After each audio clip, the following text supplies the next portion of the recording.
Okay, question 5, 6 marks. We want to determine a sequence of transformations that map y equals cos of theta onto y equals 3 cos of theta add 3 sine of theta. Fully justify your answer. So this means then, somehow we can transform cos theta to cos theta, 3 cos theta add 3 sine of theta.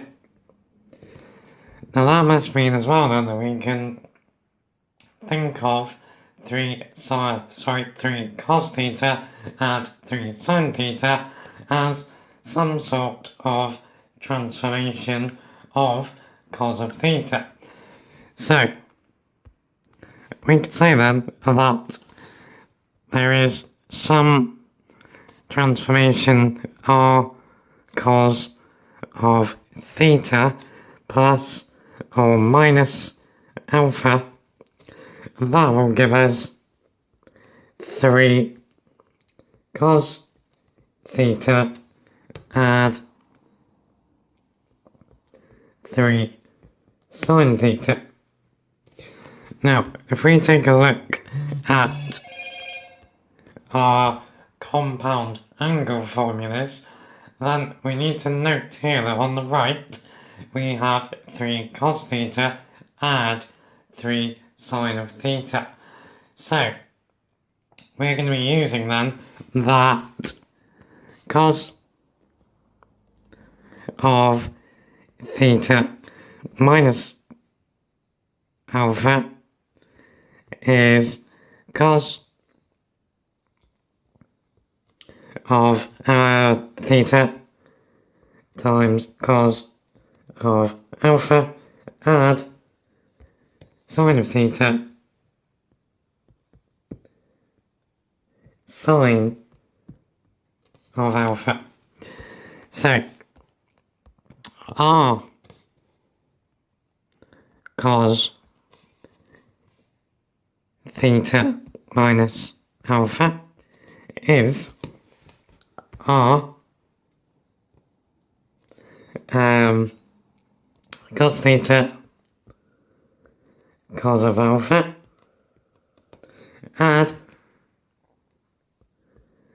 r sine of theta cos of alpha, sine of alpha. Okay, so if we then compare this to what we have 3 cos of theta add 3 sine of alpha. Therefore,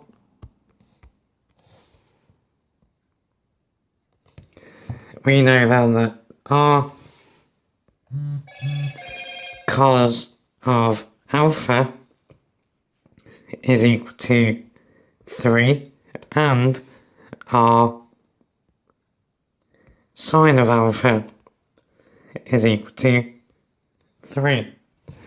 Now, this allows us to say then that r sine of alpha over r cos of alpha is equal to 3 over 3.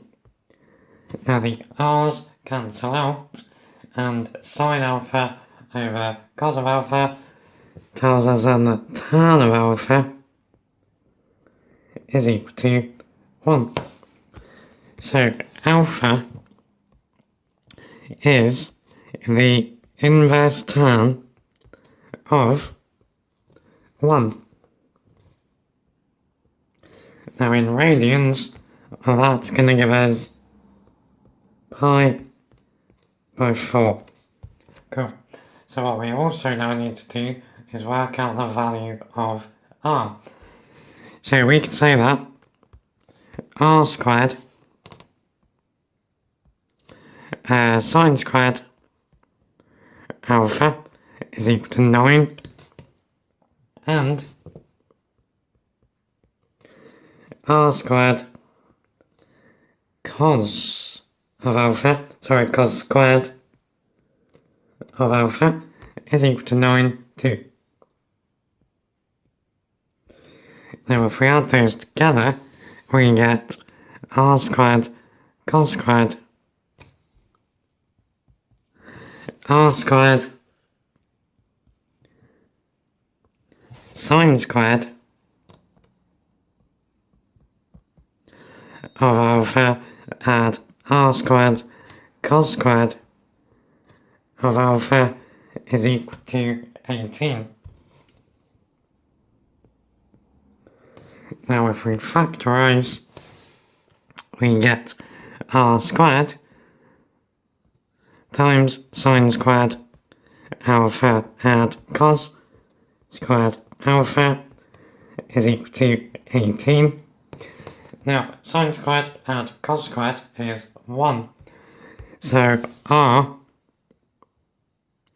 is equal to, r squared is equal to 18. So r is equal to root 18. So we are transforming cos of theta to root 18 cos of theta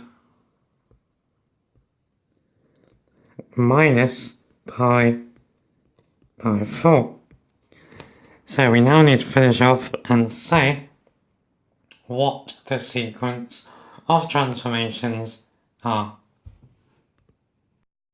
Okay, so two things have happened here to the graph of cos of theta.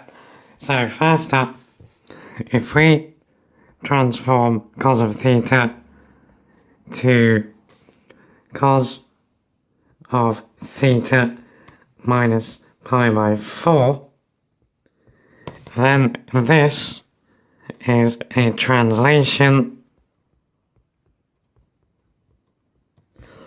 pi by 4 to the right.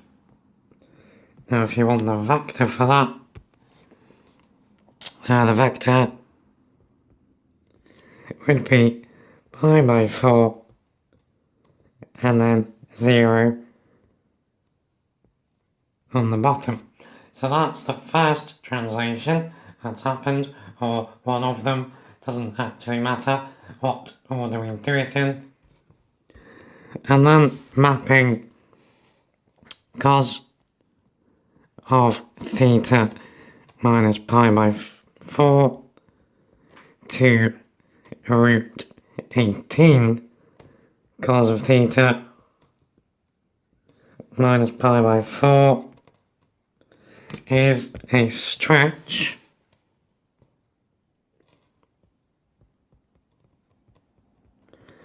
parallel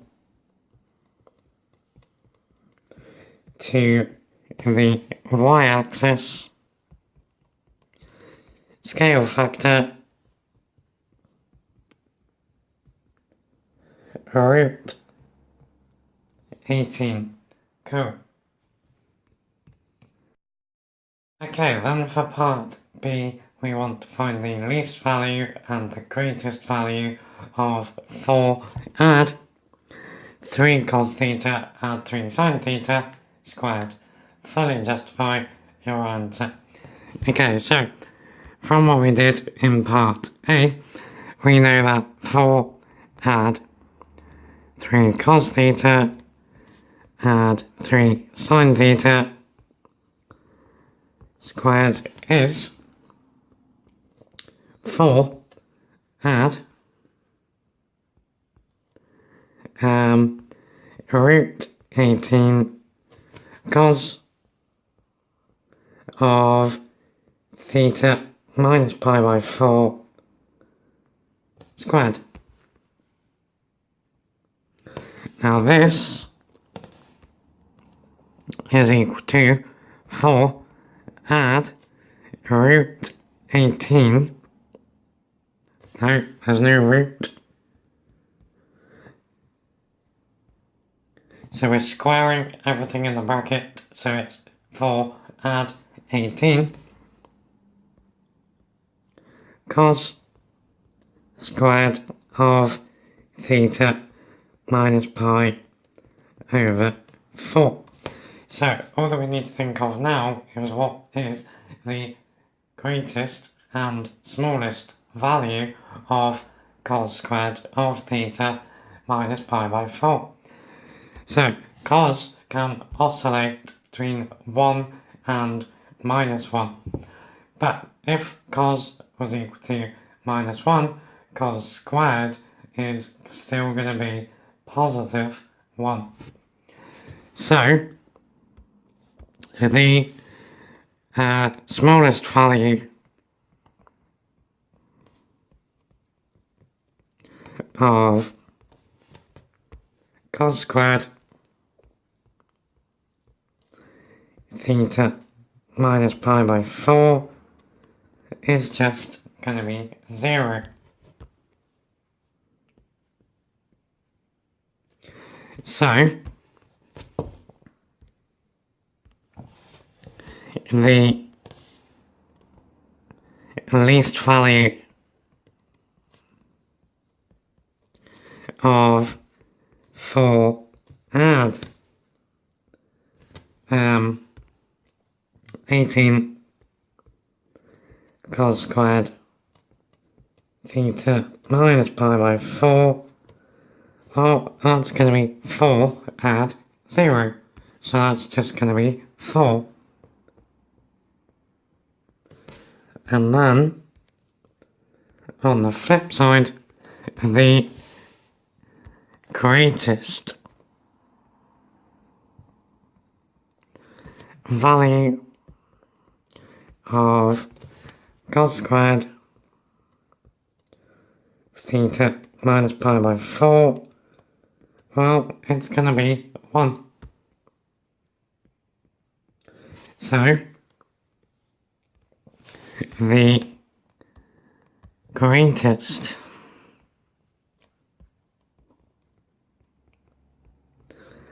value of 4 add 18 cos squared of theta minus pi by 4 is going to be 4 add 18, which is 22. Cool.